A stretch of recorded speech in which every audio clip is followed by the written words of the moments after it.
공탁은 법률이 정한 요건에 따라 일정한 금전이나 물건을 공탁소에 맡겨 특정한 법적 효과를 발생시키는 절차입니다. 공탁법은 공탁의 절차 및 효과를 규정하고 있으며 민법, 민사집행법 등 관련 법령과의 연계 속에서 해석되어야 합니다. 공탁법은 단순히 법률 전문가만 알아야 하는 것이 아니라 기업과 개인 모두에게 실질적인 영향을 미치는 중요한 제도입니다. 법적 분쟁을 예방하고 법적 의무를 올바르게 이행하는 데 도움이 되는 공탁법은 법적 의무를 공정하게 이행하고 공탁금을 안전하게 관리하며 법률 구조 및 사법 서비스 개선을 위한 공적 운영 체계를 구축하는 제도입니다. 공탁법 조문을 이용하여 전체적인 내용을 알아보도록 하겠습니다.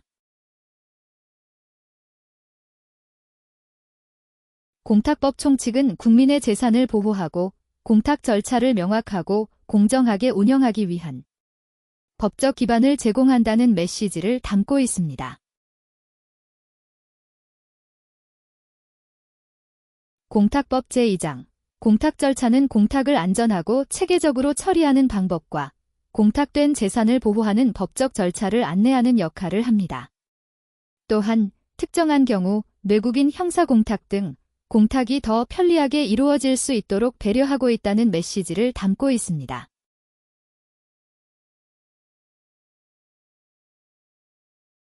공탁법 제3장은 공탁 관련 결정에 대한 불복 절차와 구제 방법을 보장하여 국민의 권리를 보호하고 공탁 업무의 공정성을 유지하는 법적 장치임을 의미합니다. 즉, 공탁 처분이 부당하다고 느끼면 법적으로 이의를 제기할 수 있으며 법원에서 공정한 판단을 받을 수 있다는 메시지를 담고 있습니다.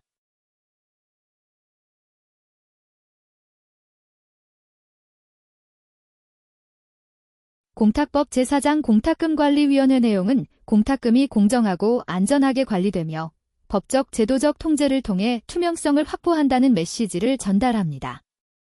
즉, 국민이 신뢰할 수 있도록 공탁금을 철저히 감독하고 공익적 목적에도 활용될 수 있도록 운용한다는 점을 강조하는 내용입니다.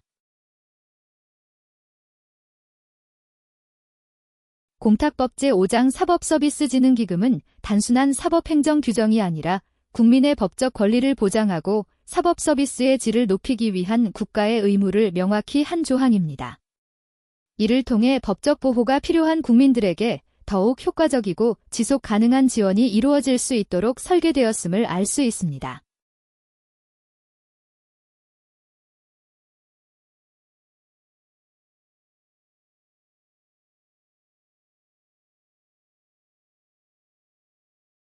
공탁법 35번 문제입니다.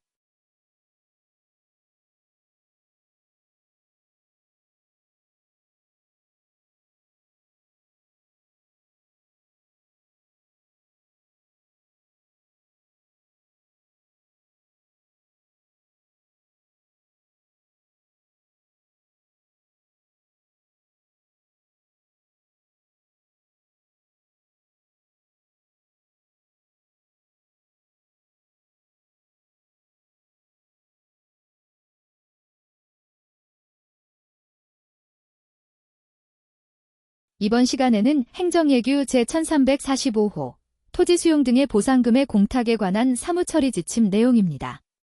먼저 각 장별로 어떤 내용이 있는지 살펴보겠습니다.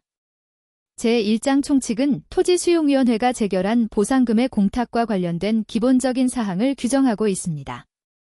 공탁의 목적과 관할 공탁소, 공탁 신청 제한 사항 등을 명확하게 정리하여 보상금 공탁이 원활하게 이루어질 수 있도록 하고 있습니다.